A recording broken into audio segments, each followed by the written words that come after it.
লক্ষ্মীর ভাণ্ডার নয়, পশ্চিমবঙ্গ সরকারের নয়া প্রকল্প। 18 বছর হলেই অ্যাকাউন্টে ঢুকবে 2000 টাকা। হ্যাঁ বন্ধুরা, আপনারা ঠিকই শুনছেন, অ্যাকাউন্টে ঢুকবে 2000 টাকা আপনাদের 18 বছর হলেও। আজকে কিন্তু এই ডিটেলস বিজ্ঞপ্তিটা আজকে আমরা দেখব। এটা আপনারা কি আবেদন করবেন এবং আবেদন করবার জন্য কি কি এলিজিবিলিটি ক্রাইটেরিয়া আছে, কীভাবে আবেদন করবেন, সমস্ত ডিটেলস তথ্য থাকছে আজকের এই ভিডিওটিতে। সেই জন্য ভিডিওটিকে স্কিপ না করে প্রথম থেকে শেষ পর্যন্ত মন দিয়ে দেখতে থাকুন। চ্যানেলে প্রথমবার হলে সাবস্ক্রাইব করে পাশের বেল আইকনটিকে বাজিয়ে রাখুন, কারণ আমরা এরকমই গুরুত্বপূর্ণ হেল্পফুল আপডেটগুলো আমাদের চ্যানেলে দিয়ে থাকি। তো চলুন আজকের ভিডিওটিকে শুরু করা যাক। তো বন্ধুরা, লক্ষ্মীর ভাণ্ডার নয়, এবার অ্যাকাউন্টে ঢুকবে 2000 টাকা করে আপনাদের 18 বছর হলেও। এটা কিন্তু বলা হয়েছে, আপনিও কি পশ্চিমবঙ্গের অর্থাৎ ওয়েস্ট বেঙ্গলের বাসিন্দা, আপনি কি বেকার, তাহলে আপনার জন্য রইল একটি দুর্দান্ত খবর। এবার রাজ্য সরকার গভর্নমেন্ট অফ ওয়েস্ট বেঙ্গল বাংলার বেকারদের 2000 টাকা করে দেওয়ার ঘোষণা করা হয়েছে। 2013 সালে এমপ্লয়মেন্ট ব্যাংকের তরফে পশ্চিমবঙ্গ সরকার যুবশ্রী প্রকল্পের অনুমোদন দেয়। এই যুবশ্রী প্রকল্পের আন্ডারে বেকার যুবক যুবতীদের চাকরি না পাওয়া পর্যন্ত ভাতা দেওয়াই এই প্রকল্পের মূল উদ্দেশ্য ছিল। আপনি যদি যুবশ্রীতে আবেদন করেন তবে আপনি প্রতি মাসে 2000 টাকা করে পাবেন। অষ্টম শ্রেণী উত্তীর্ণ এবং 18 থেকে 45 বছর বয়সের যুবক যুবতীরা যুবশ্রী প্রকল্পের 2024-এর অনলাইন আবেদন করতে পারবেন।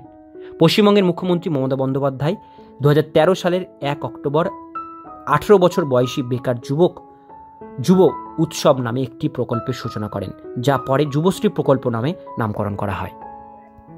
এই প্রকল্পের আওতায় বেকার যুবকদের দক্ষতা উন্নয়নের জন্য ভাতা প্রদান করা হয়। যুবশ্রী প্রকল্পে আবেদন করে প্রতি মাসে 2000 টাকা করে পেতে পারেন।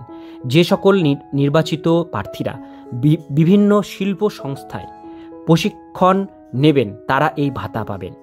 ভাতা সর্বনিম্ন 1500 টাকা থেকে 2000 টাকা পর্যন্ত হতে পারে। তবে এই পরিমাণ অর্থ পেতে হলে আপনার নাম ওয়েস্ট বেঙ্গল এমপ্লয়মেন্ট ব্যাংকের ওয়েবসাইটে তালিকাভুক্ত করতে হবে। এছাড়াও এই স্কিমের জন্য আবেদন করার জন্য প্রয়োজনীয় কিছু যোগ্যতার দরকার। যুবশ্রী প্রকল্প পশ্চিমবঙ্গ সরকার 1 লক্ষ যুবতীদের বেকার ভাতা দিতে রাজি হয়েছে। আপনাকে অবশ্যই যুবশ্রীর জন্য একটি অনলাইন আবেদন জমা দিতে হবে। আবেদন করার পর প্রত্যেক আবেদনকারীকে ফোন বা ইমেলের মাধ্যমে জানিয়ে দেওয়া হবে তাদের নাম অপেক্ষমান তালিকায় আছে কিনা।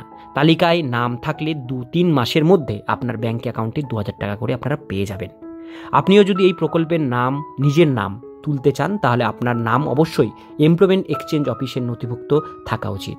আবেদনকারী যুবক বা যুবতীকে অবশ্যই পশ্চিমবঙ্গের বাসিন্দা হতে হবে। সর্বোপরি যুবক অথবা যুবতীকে বেকার হতে হবে। আবেদনকারীকে অন্তত 8ম শ্রেণী উত্তীর্ণ হতে হবে। তো বন্ধুরা, আপনারা নিশ্চয়ই ডিটেলস বিষয়টা বুঝতে পারলেন। সমস্ত এলিজিবিলিটি ক্রাইটেরিয়া আপনাদেরকে বললাম। এবার আপনারা যারা এটা আবেদন করতে চান, আবেদন করবার ভিডিওর লিঙ্ক আমি ডেসক্রিপশন বক্সে দিয়ে রাখবো। সেই লিঙ্কে ক্লিক করে পুরো ভিডিও প্রসেস দেখে নিয়ে তারপরে অনলাইনের মাধ্যমে আপনারা এটা আবেদন করবেন। এটাই ছিল আজকের মূল বিষয়। আজকের ভিডিও এতটুকুন পর্যন্তই। ভিডিওটি কেমন লাগলো অবশ্যই কমেন্টে জানাবেন। ভালো লাগলে লাইক করবেন, চ্যানেলে প্রথমবার হলে সাবস্ক্রাইব করে পাশের বেল আইকনটিকে বাজিয়ে রাখবেন, কারণ আমরা এরকমই গুরুত্বপূর্ণ হেল্পফুল আপডেটগুলো আমাদের চ্যানেলে দিয়ে থাকি।